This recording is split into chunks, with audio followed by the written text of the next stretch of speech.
адам баласының жалпы состояниесі болады. Сол туралы айтам. Жалпы Абай Құнанбаев айтады, ұлы.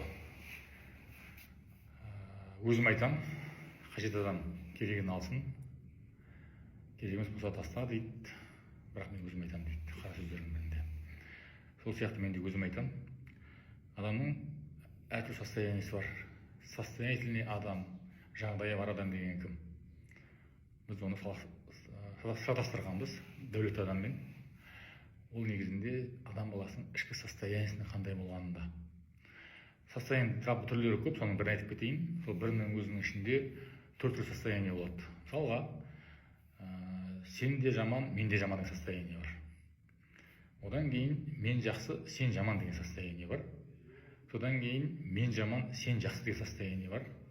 Содан кейін мен жақсы, сен де жақсы деген состояние бар.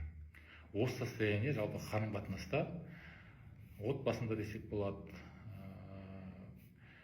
ұжым арасында десек болады, коллегаңыздың арасында десек болады, басшыңыздың арасында десек болады.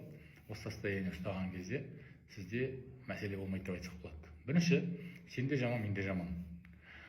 Мысалға, сізге бір адам бір нәрсе жасаған деп ойлайсыз. Маған ол қастық қылды, сен маған қастық қылдың, сен менің аяғымнан шалдың, сен менің сөзімді ұстап алып, сол сөзбен мені ұятқа қалдырдың деген сияқты.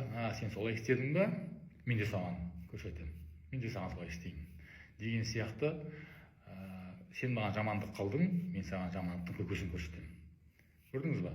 Сен жаман, яғни мен де саған жамандық көрсетсем, мен де жаманмын. Одан кейін мен жақсы, сен жаман. Ол қандай? Сен бүйтпейдің ба? Сен бүйтпейсің ба? Неге үйттің? Неге бүйттің? Кінәлау состояниесінде болған кезде мен жақсымын, мен білемін, сен білмейсің. Сен соны да білмейсің, мен білемін деген сияқты. Ол оны да білмейді, мен білемін деп тұр, жасырын ойларымен. Адам айтуы мүмкін, шынымен білмей жатса не болады деген сияқты. Әңгіме жоқ. Егер шынымен білмей жатса, сіз одан тәжірибеңіз болатын болса, ол состояниеде айтамын қазір. Келесі состояние, мен жаман, сен жақсы. Ол қалай? Сізге бір адам бір нәрсені айтады, ақыл кеңесін береді, осылай көрсетіп жатады. Сол кезде іштей, сен керімсің, сен білесің, сен өзіңді білемін деп ойлап тұрсың ғой, сен мықтысың ғой, сен жақсың деп тұрсың, типа, мен жаманмын, жаман бола қояйын деген сияқты агрессивный ойлар болады, ашулар, іштей ыза, реніштер болады. Одан кейін сен де жақсы, мен де жақсы. Ол сырттай көрінбеуі мүмкін, сырттай мүмкін сен жаман, мен жаман деген сияқты позиция тұрған сияқты болуы мүмкін. Бірақ адам баласының ішкі ойын, ішкі состояниесін, жағдайын білмейміз ғой. Сол сияқты сіз тек қана өзіңізді білесіз. Ол адам туралы, ол солай жасағаны үшін сондай бір моменттер болған болар, сондай бір себептер болған болар. Әйтпесе, ол да негізі ол нәрсені білетін еді ғой.